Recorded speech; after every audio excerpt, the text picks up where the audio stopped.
Boa noite, pessoal. Espero que todos estejam bem. Dando continuidade ao webinário Alfaletragens, hoje é a quinta e penúltima parte desse webinário.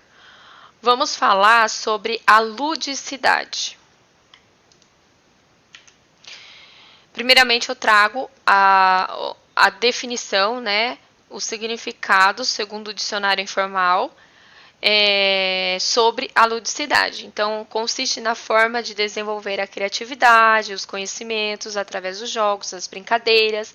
Então, seria esse ensinar, esse propiciar o desenvolvimento do ensino-aprendizagem de forma prazerosa, de forma que agregue os jogos, as brincadeiras e também que possibilite essa interação com os outros. Por que é importante trazer a ludicidade? Se o foco desse webinário são os anos iniciais do ensino fundamental. Porque os indivíduos que compõem essa etapa da educação básica, eles não deixaram de ser crianças, né? Pelo fato de terem concluído a educação infantil e transitado para o ensino fundamental. E a ludicidade, o lúdico, ele é considerado como a linguagem, né, própria da criança, da infância.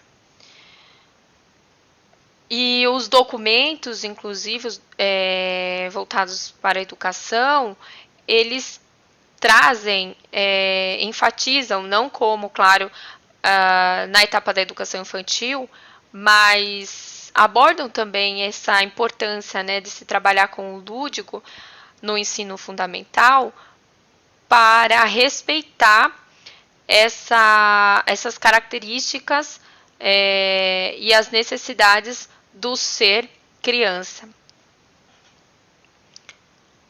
Dando continuidade, então, a ludicidade, ela se pauta nas ações do brincar, né? E ela vai abranger o jogo, a brincadeira, o brinquedo.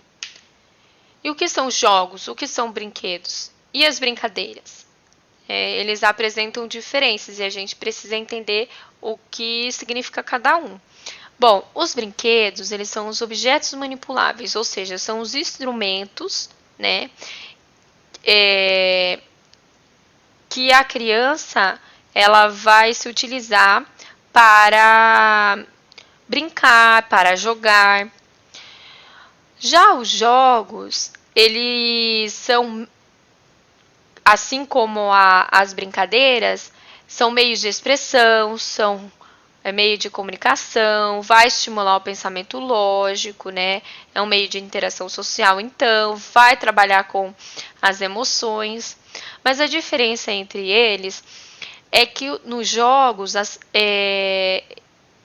existem regras pré-estabelecidas e nas brincadeiras não tem a necessidade de existir regras, né? E se existir regras, essas regras elas acabam sendo mais livres do que em comparação com as regras dos jogos. As brincadeiras também, elas são o meio, né, do qual as crianças utilizam para representar as práticas sociais. Então, aqui traz um fato muito importante, né, em relação ao professor, que quando ele adere, né, uma escuta atenta, um olhar atento, uma observação das ações que permeiam as brincadeiras, ele pode perceber os contextos que as crianças estão vivenciando, né? Inclusive se ela está passando por situações violentas, né? E os jogos, eles, como existem diversos tipos de jogos, os docentes, aqui eu falo docentes, porque a gente está trabalhando mais num aspecto, nos âmbitos educacionais, né?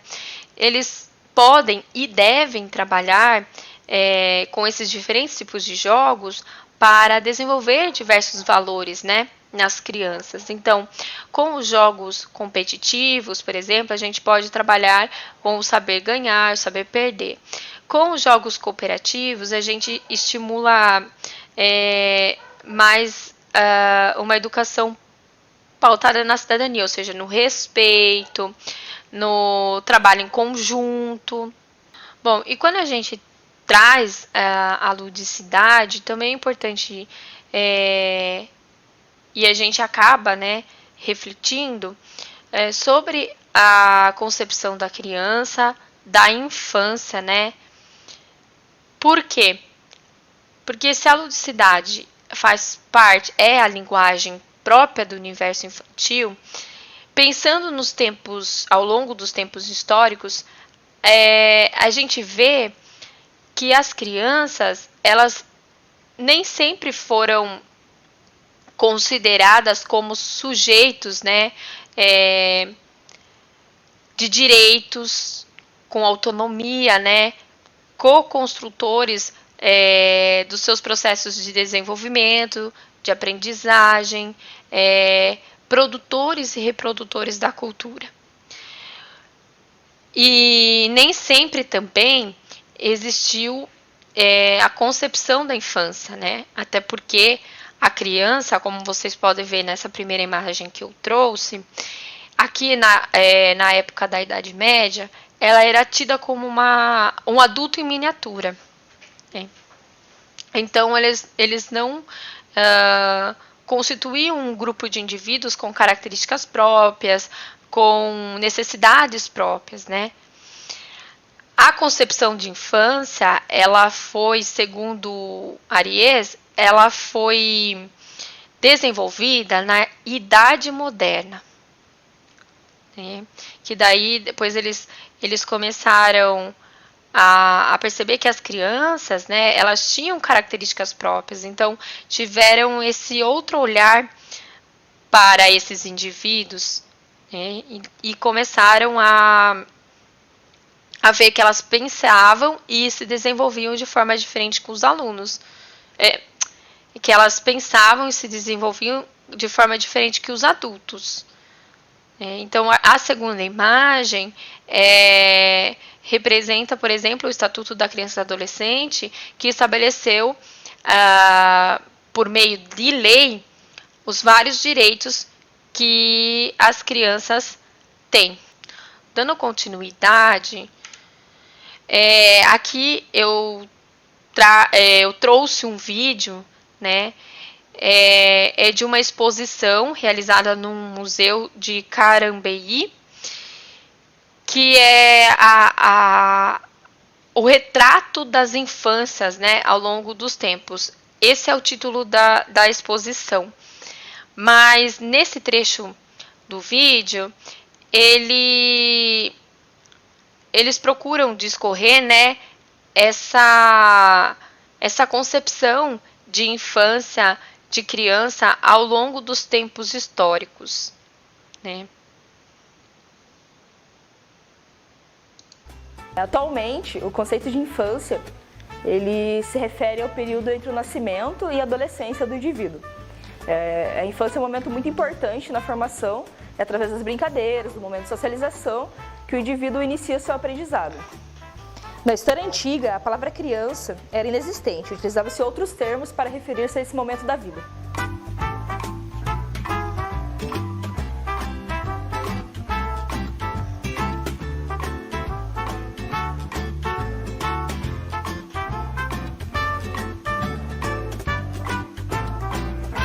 Já na Idade Média, a criança é entendida como mini-adulto. Não existia uma distinção entre a infância e a vida adulta. O desenvolvimento das crianças acontecia de uma forma espelhada com o dos adultos. Ou seja, a forma como os adultos agiam refletia nas atitudes das crianças. Foi só na Idade Moderna que o conceito de infância, como a gente conhece, começa a ser formado. A criança começa a ser entendida como um ser próprio, que requer um tratamento específico para que aconteça seu desenvolvimento de forma adequada. Um dos aspectos mais importantes da infância são as brincadeiras. São através das brincadeiras que as crianças desenvolvem o seu raciocínio, a sua cognição e a sua coordenação motora, por exemplo.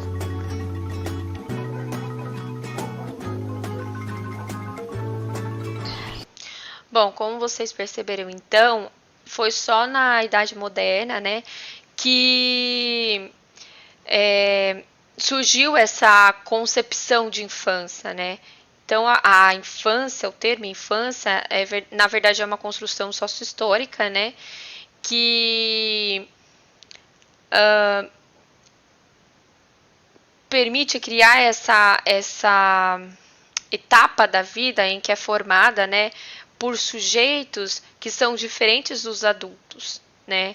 E que eles pensam diferentes, que eles têm características próprias, têm necessidades próprias. Dando continuidade, eu trago um outro vídeo. Esse vídeo, ele traz esse embasamento histórico, teórico, né, nos âmbitos educacionais e sociais, sobre o lúdico. Vamos acompanhar. Você explica, professor, um pouquinho mais o que embasa o lúdico na educação. A gente poderia dizer, até sem se apoiar em teorias, que o principal fator que poderia estar embasando a presença do lúdico dentro do processo educativo é o fato de lidarmos com a pessoa.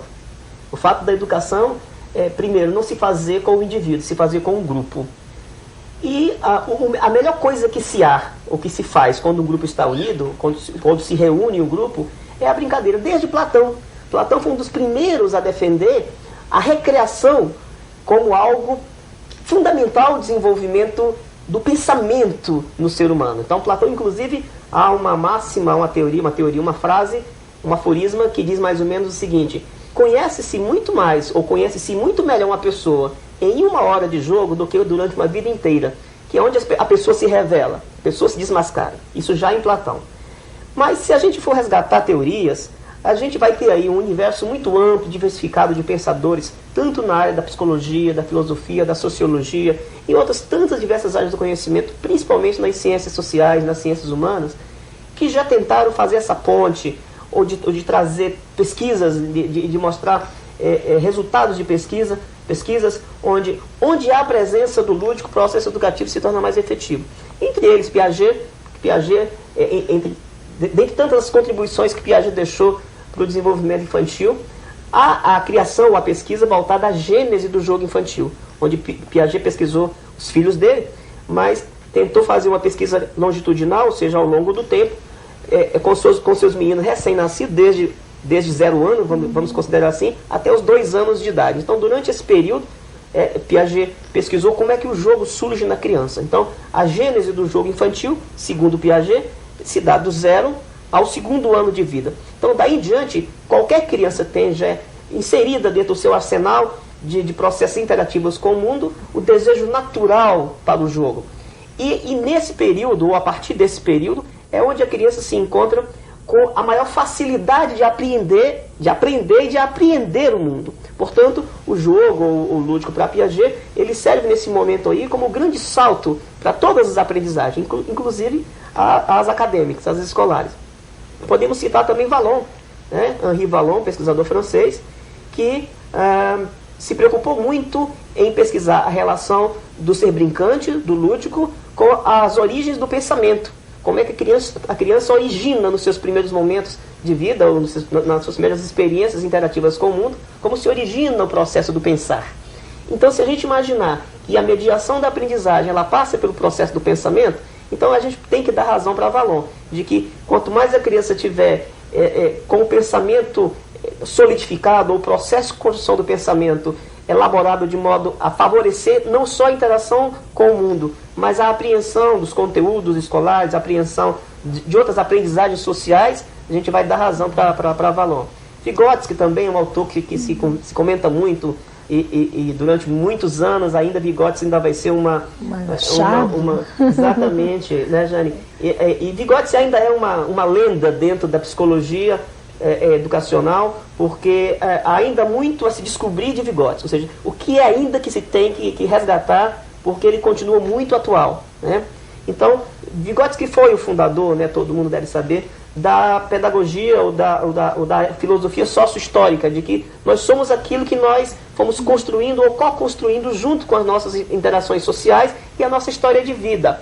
E Vygotsky teve essa preocupação também de pesquisar a criança, a relação da criança com o jogo, com os jogos infantis, principalmente no primeiro momento, e relacioná-los à sua carga de experiências sociais e históricas que ela vai herdando. Então isso aí só para falar de um modo bastante por cima, né? A sociologia tem exemplos em Huizinga, que foi um sociólogo importante, que foi o primeiro a fazer, no início do século XIX, a fazer o elo entre a sociologia com o jogo. Ele já defendia aquela época que nós temos como característica intrínseca ao nosso ser social a atividade lúdica, né? E outros tantos que a gente pode ficar falando durante...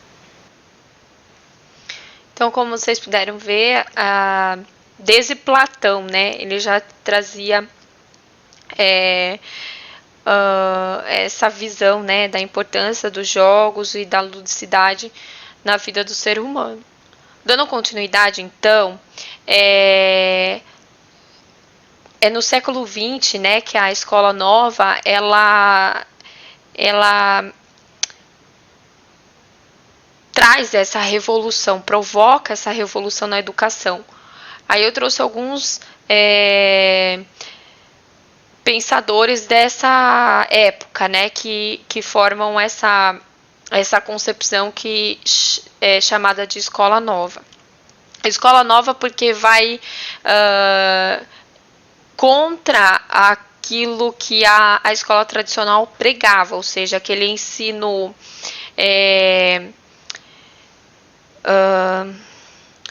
que era baseado na transmissão dos conhecimentos, que o professor é o detentor do conhecimento, né, e o aluno ele só caberia a função de apenas receber essas informações, esses conhecimentos que eram transmitidos pelo professor. Então eram alunos passivos, também era tido como uma tábula rasa, né, como uma folha em branca, os alunos. Bom, e a educação nova, ela critica essa ideia, né, e tenta trazer uma nova concepção para a escola.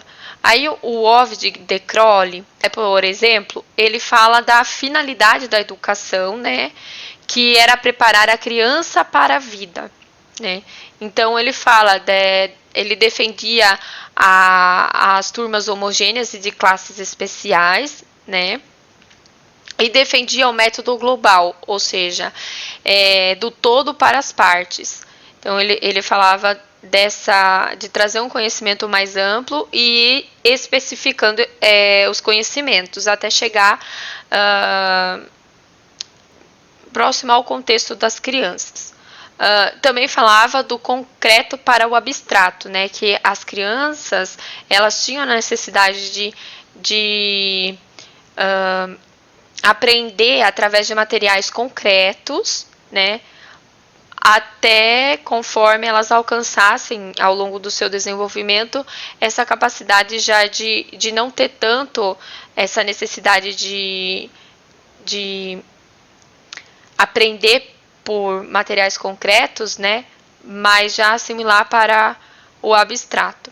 A Maria Montessori também é uma importante pensadora, né, da época. Ela foi médica, na verdade, uma médica italiana, que ela traz o método educativo montessoriano, que é muito conhecido entre os que fazem o curso de pedagogia, né, baseado no uso de brinquedos, né, para a criança conseguir assimilar as informações e conseguir desenvolver. Também fala desse ambiente estimulador, né, utilizando a ludicidade, os jogos, os materiais que despertassem a curiosidade e o interesse das crianças, né. O Freinet, que ele defende o ensino para além da sala de aula, né, e isso ele chamava de aulas passeio, né, que era esse ensino, esse contato com a natureza, sair da sala de aula e explorar o redor, né, E também defendia o trabalho cooperativo. Aqui é um exemplo, então, do método montessoriano, né? Que um dos materiais pedagógicos de Maria Montessori foi o material dourado. Para quê? Porque era um material que facilitava essa construção do sistema decimal, né? De numeração decimal pelas crianças.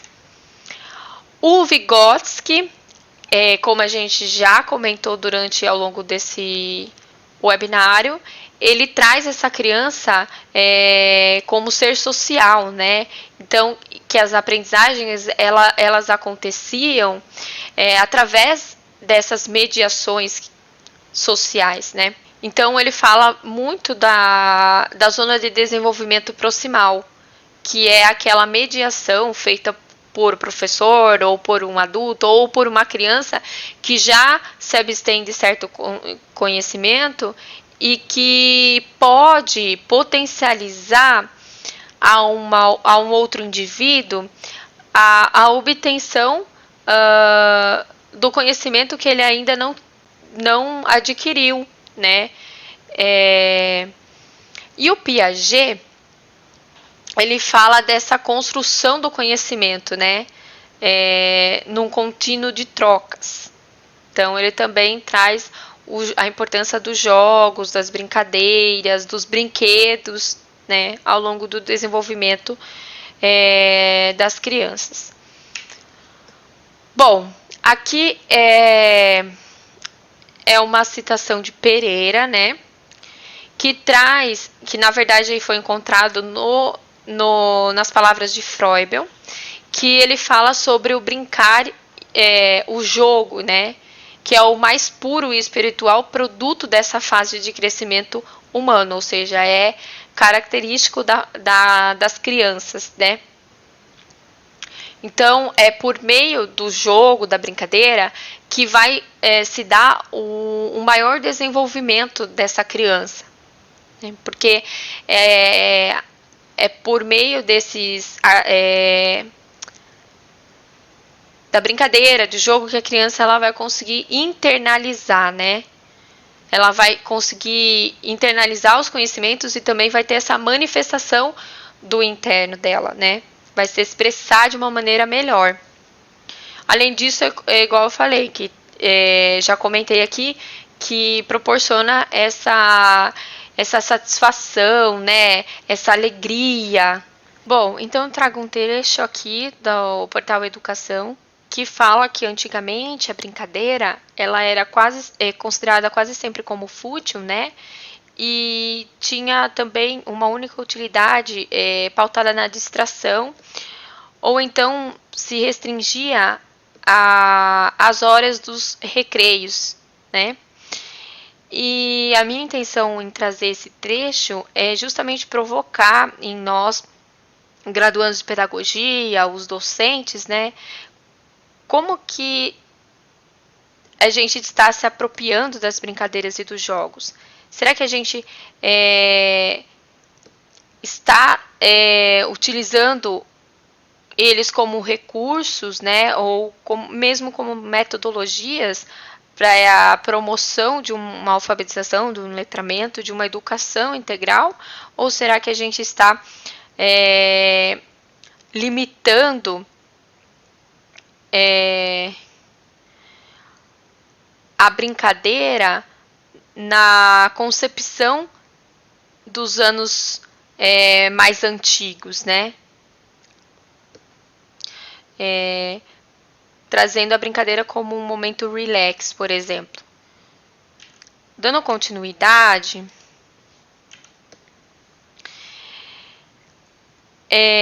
falando de ludicidade, a gente traz a criança, porque a ludicidade é uma linguagem própria da criança. E é importante também trazer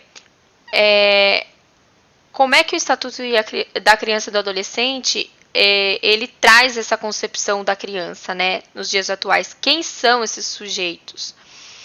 E o artigo 2º dessa lei, Lei 8.069, né, de 1990, que é o Estatuto da Criança e do Adolescente, considera que a criança elas são a criança, ela é a pessoa até 12 anos de idade incompletos. Sendo assim, então, o ensino fundamental, ele é constituído por sujeitos que são, segundo o Estatuto da Criança e Adolescente, crianças. Por isso é importante a ludicidade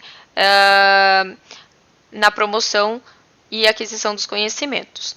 Bom, dando continuidade, tem um outro documento educacional que são as diretrizes curriculares nacionais do ensino fundamental, para o ensino fundamental, traz no seu artigo 29, né, no parágrafo 1º, dessa importância de reconhecer que os alunos da educação infantil, eles já vêm, os alunos da educação fundamental, eles já vêm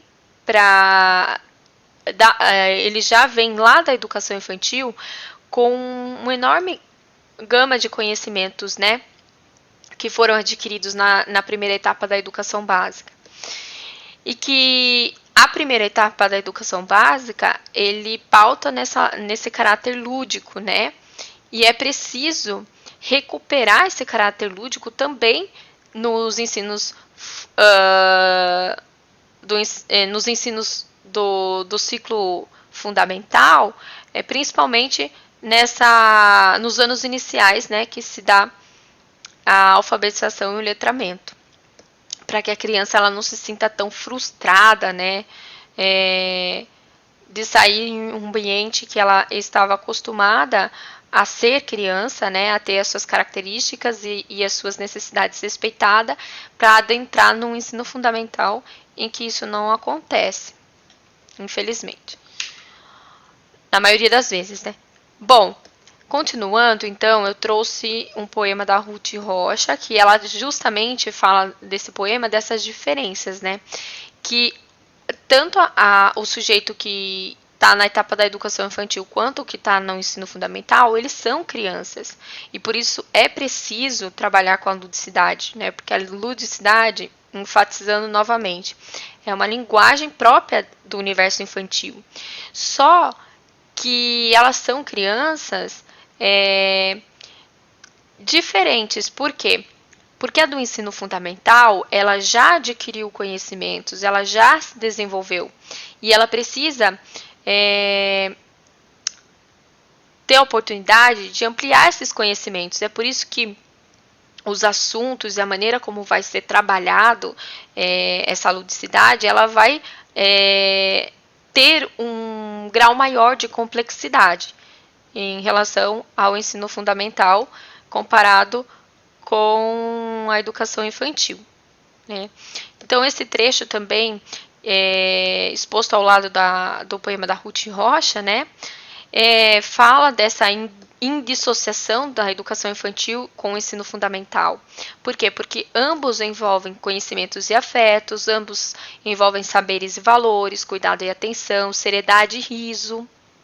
Ambos envolvem sujeitos que são crianças e que precisam ter a brincadeira, o jogo, a ludicidade como propiciadoras de uma educação significativa, que respeite as suas características e necessidades, que respeite o universo infantil e assim também proporcione o gostar de aprender, né? Bom, é muito comum, infelizmente, frases como essas, né, que tentam limitar, colocar um horário para a brincadeira como se o brincar tivesse hora, né? Sendo que o brincar é uma linguagem da criança e por isso vai estar com ela, vai fazer parte dela a todo momento. Dando continuidade, agora eu trouxe um vídeo que vai percorrer um pouquinho mais sobre essa reflexão da ludicidade, né, nos âmbitos educacionais. A gente teoriza, então torna acadêmico demais o brincar.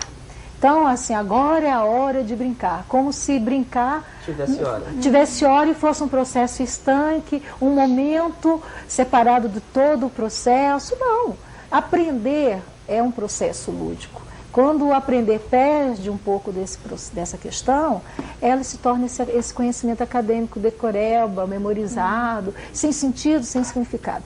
Se a gente está à vontade, a gente brinca. Quando a gente não está à vontade, a gente se torna sisudo. Então, de certa forma, na escola, perdeu-se a liberdade de expressão, perdeu-se a vontade, essa coisa de estar à vontade. Né? E é algo fundamental do que a Jane colocou agora, que é exatamente em que direção que nós estamos construindo a vida adulta das nossas crianças. Quer dizer, nós estamos modelando, nós, sociedade adulta, educadores, nós estamos, de certa forma, modelando as nossas crianças, os nossos jovens, para serem os adultos sisudos que nós somos, os adultos que não se permitem brincar, que não se permitem ao lúdico, como se a fase de brincar encerra ali no processo da educação infantil ali. E passa-se um tratado de Tordesilhas e diz assim, de agora em diante você é um ser adulto, não pode mais brincar porque a vida é para ser levada a sério. Né? Então, nós, de certa forma, conduzimos isso no nosso discurso com a criança. Então, já, como vocês puderam ver, ele traz, né, e ele provoca essa reflexão sobre essa limitação, né, que a gente gera nas características próprias das crianças, né, que é essa movimentação. Não. Então, como vocês puderam perceber, é uma provocação, né, da aquisição da ludicidade de forma errônea que acontece nas escolas, né, que é mais usada mesmo para num contexto ou nas aulas de educação física, ou nas aulas de arte, ou no recreio, né, e não como poderia ser utilizada em todas as diversas áreas do conhecimento, né, que permeiam a etapa da educação básica, para assim as crianças se sentirem motivadas, né, e respeitadas. Dando continuidade, então, os jogos e brincadeiras na alfabetização e letramento, né? O que ele permite? O que a brincadeira e o jogo permite de benéfico, né, para a aquisição da aprendizagens das linguagens, né? Eles permitem tanto refletir sobre o sistema da escrita, né, de modo mais prazeroso, mais significativo, mais contextualizado, né? E isso vai trazer uma aprendizagem mais significativa para essas crianças. Então, é preciso criar situações em que os indivíduos possam sistematizar essas aprendizagens. E aí eu trago a importância da intencionalidade pedagógica, porque não é simplesmente trazer brincadeiras e jogos sem ter clareza de qual objetivo a gente quer atingir para a criança poder se desenvolver e se apropriar de novos conhecimentos, né? Porque não é o brincar simplesmente por brincar. A ludicidade como metodologia de ensino, ela deve ter uma intenção pedagógica, né? Um planejamento dos conteúdos que serão abordados, dos recursos que serão utilizados, porque a intenção, né, a finalidade deve estar pautada no desenvolvimento dos alunos, das crianças. Bom, aqui também eu trago um outro trecho, né, de Brandão, que ele se baseou em Kishimoto, que ele traz que, então, a utilização do jogo vai potencializar o quê? A exploração e a construção do conhecimento. Aí eu falo do jogo e a brincadeira também, né? Então, tem a motivação interna, típica do lúdico, né? E o trabalho pedagógico, ele requer a oferta de certos estímulos externos. Então, é isso que eu falei para você. Tem que ter os estímulos externos e a influência de parceiros, bem como a sistematização dos conceitos em outras situações que não jogos, para que o brincar vai além da brincadeira, né? Em si mesmo, eu falo assim. Não se concentra no brincar por brincar, no jogar por jogar, como se o brinquedo, a brincadeira e o jogo tivessem um fim em si mesmo. Não é isso, né? Ele precisa, então, o aluno, ele precisa, sim, da ludicidade, porque faz parte da sua necessidade, o brincar, né?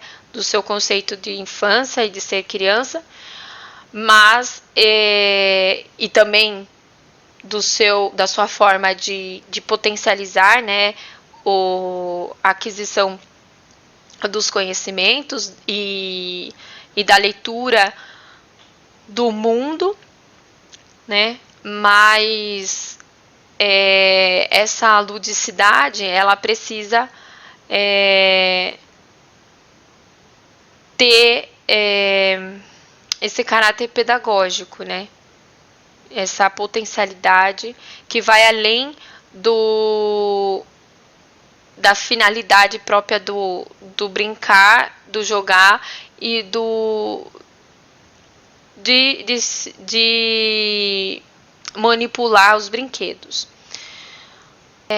Então é importante que, ao selecionar os jogos, a gente faça esse levantamento das brincadeiras e dos jogos que são conhecidos pelas crianças e também procure conhecer o entorno, né, o contexto da escola, da comunidade escolar, do meio que as crianças vivem, para propiciar jogos e brincadeiras que façam parte dessas realidades, né, dos sujeitos que formam a escola. E é possível, por exemplo, através das músicas, através das cantigas de roda,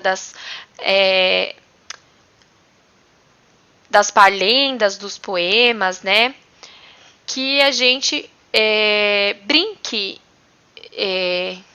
com as linguagens, com as palavras, e assim acabe aprendendo a ler, a escrever, não só a língua, né, que é utilizada na sociedade, por exemplo, a língua portuguesa, mas também que a gente seja capaz de ler o mundo, né? Para sermos cidadãos mais ativos e participativos. Eu não trouxe exemplos específicos de jogos e nem de brincadeiras, porque há infinitas delas, né? E como o foco desse webinário é trazer alfabetização e letramento, utilizando as múltiplas linguagens, né, que pode ser propiciada através dos jogos, das brincadeiras, que podem estar incluídos dentro de um projeto, de uma sequência didática, como a gente viu ao longo desses dias, porque que isso também promove essa interdisciplinaridade, né, entre as várias áreas do conhecimento, e isso facilita a aquisição de novos conhecimentos, porque pensando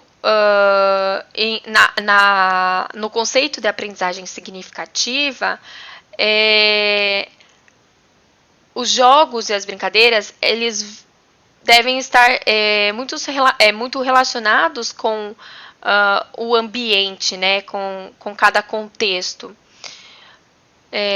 Por exemplo, aqui na cidade de Piracicaba, eu me apropriei, né, da história e da construção da cidade para criar um jogo, então, que fornecesse tanto esse conhecimento das crianças pelo lugar onde elas vivem, né, para entender a formação da cidade e elas e fornecer, né, possibilitar a elas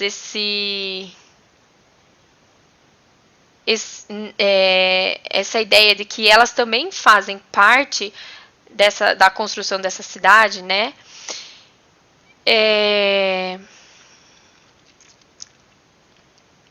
E criei um jogo, né, que mistura tanto o digital quanto o analógico,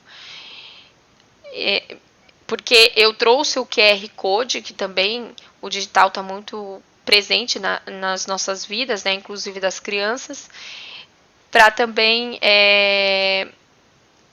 cativar mais o interesse delas, né, na aprendizagem. Então, como foi criado esse jogo de tabuleiro, e tinha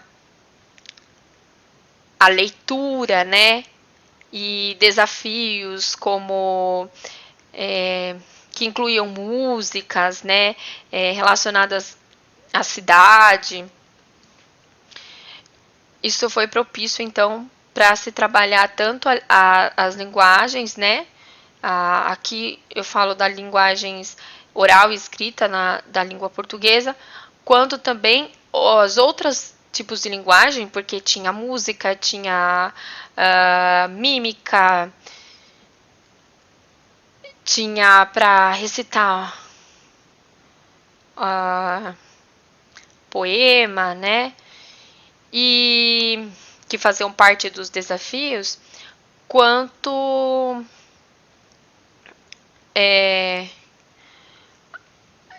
aprendia sobre o local onde elas moram, né? Então, é muito próprio de cada lugar, né? O trabalhar com jogos e as brincadeiras. Pensando, eu falo de novo, numa abordagem de aprendizagem significativa. Então, aqui eu trouxe mais exemplos gerais, né? Mas é importante que os docentes, os profissionais da educação, se utilizem da realidade do entorno da escola, que formam a escola. Dando continuidade,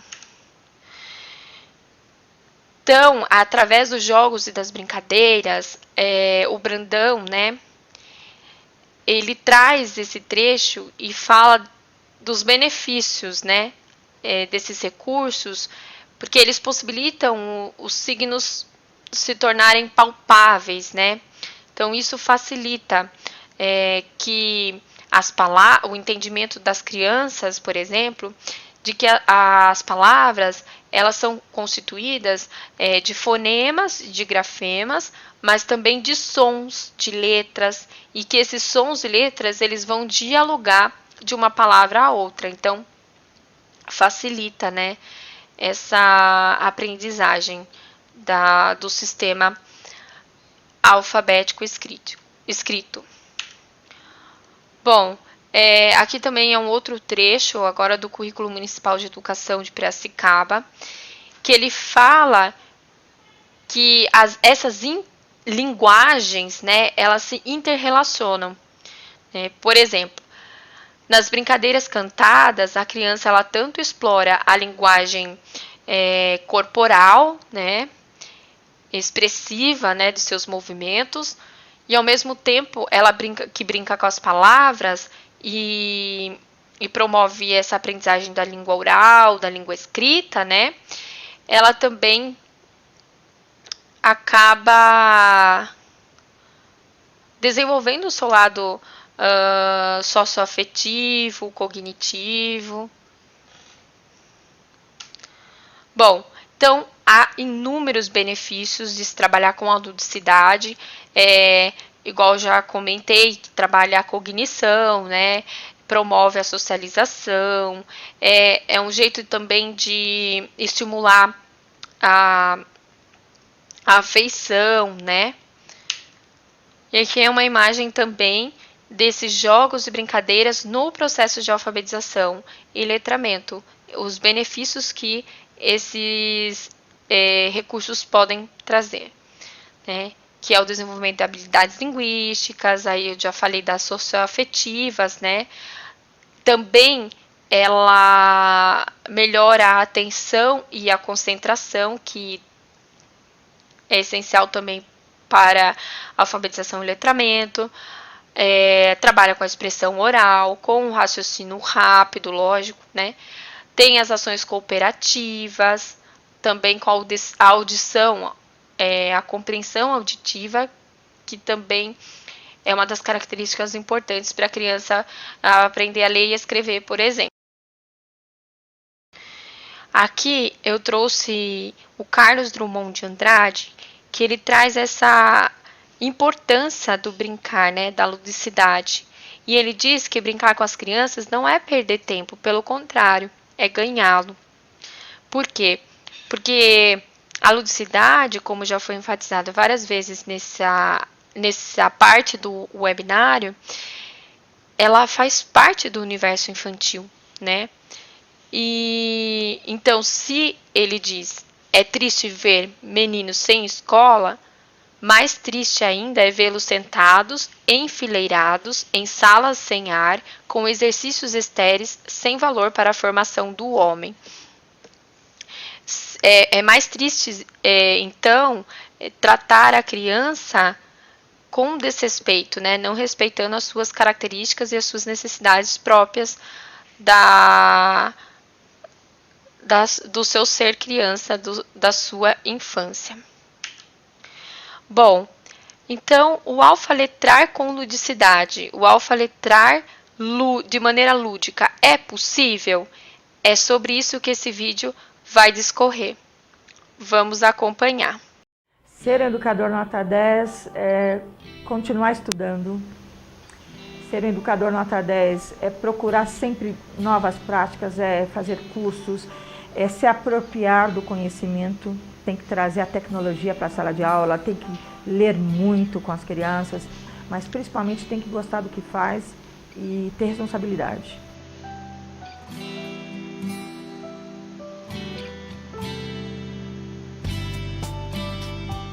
Eu sou finalista do Prêmio Educador Nota 10 da Fundação Vitor Tive, da revista Nova Escola. É um prêmio muito importante, é o maior prêmio da América Latina em educação. E eu fui agraciada com esse prêmio em alfabetização no meio de tantos projetos. Esse ano quis inovar, quis fazer um trabalho diferente. Fui pesquisar textos que fossem apropriados para a alfabetização e encontrei as lenga-lengas que eu já conhecia. Lenga-lengas são textos de tradição oral portuguesa que vieram para o Brasil através dos colonizadores e tomaram conta. Não tem criança nesse país que não conheça uma lenga-lenga. São textos que têm repetições, rimas e que contam uma história. O jejum foi demasiado e sobrou só? Sobrou um só sacizinho. Comeu urucum. Urucum não é comida e não sobrou? Eu queria muito fazer um livro, aí quando a professora falou eu fiquei muito alegre. Daí nós ia passando a folha, escrevia um pouco, depois era outro e outro. Daí assim ia saindo a história. Eu adoro, porque é muito legal, ele me ajudou a ler e escrever bem melhor. Daí a professora Mara passou em uma tela que nós fomos corrigindo os errinhos. Os alunos participaram muito do projeto, foi um projeto que envolveu toda a escola, toda a equipe, e nós estamos observando que essas crianças evoluíram muito. Alfabetizar é uma coisa de muita responsabilidade, muito séria, que envolve a vida de uma pessoa.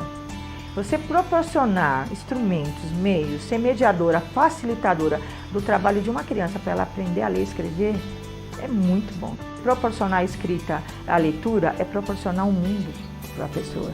É proporcionar o conhecimento, é sair da ignorância para ganhar o mundo de uma forma positiva, uma forma boa, lendo e escrevendo. As cadeiras imitam chinês.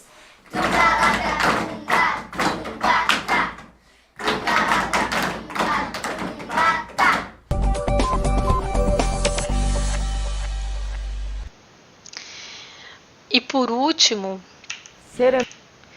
eu trago então a questão essencial, né?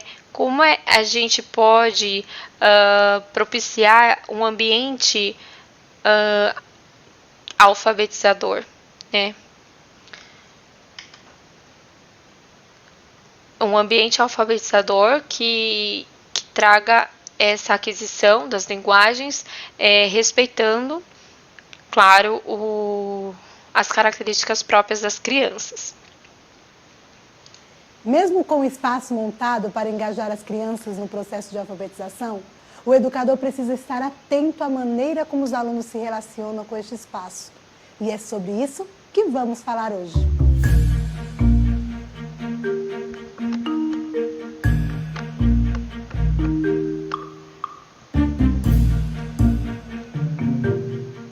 O Instituto ProSaber conta com salas que estimulam a leitura e a escrita dos alunos. Além de ambientes que possibilitam brincar, nossos grupos sempre estão em contato com o material literário, como livros, gibis, revistas, além do mural, onde as crianças anotam, junto aos professores, os livros lidos durante as aulas. O calendário com as atividades do grupo, a lista de nomes das crianças e diversos outros tipos de texto. Esse material é o que transforma a sala no ambiente alfabetizador. Temos lousa, alfabeto e quadro de números. Os nomes também são usados para a escrita de quadro de ajudantes, aniversariantes e identificam os trabalhos das crianças. Nossos educadores incentivam diariamente a escrita e a leitura. Mas como sabemos, criança gosta e precisa brincar, e por isso o PRO conta com espaços destinados a essa atividade tão importante. O brincar é uma forma de expressão da criança. É onde ela vai explorar e entender o mundo que a cerca, ela mesma e o outro. É através da brincadeira que a criança pode experimentar diferentes papéis, se relacionar com o outro e entrar no mundo do jogo simbólico. Em todas as salas temos amplo material de alfabetização, sem deixar de lado o brincar, que para nós é tão importante quanto. É pensando nisso que o PRO divide e prioriza estes dois eixos, ler e brincar, nos espaços do Instituto. Dividir corretamente o tempo dos alunos e saber aproveitar os materiais da sala de aula é fundamental para tornar a experiência de ensino agradável e aumentar o interesse das crianças no processo de alfabetização. Afinal, aprender pode e deve ser divertido. Se você curtiu nossas dicas e colocou em prática no seu ambiente escolar, compartilhe conosco em nossas redes sociais.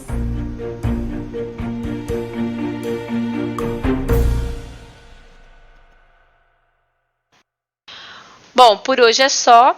E como vocês viram, é possível sim e deve sim proporcionar alfabetização e letramento através da ludicidade e de maneira interdisciplinar. Encontro vocês aqui mesmo no canal Alfaletragens na segunda-feira para discorrer agora sobre a importância do desenvolvimento das competências socioemocionais para que a gente possa se obter dessas habilidades que são essenciais para a vida. Até mais!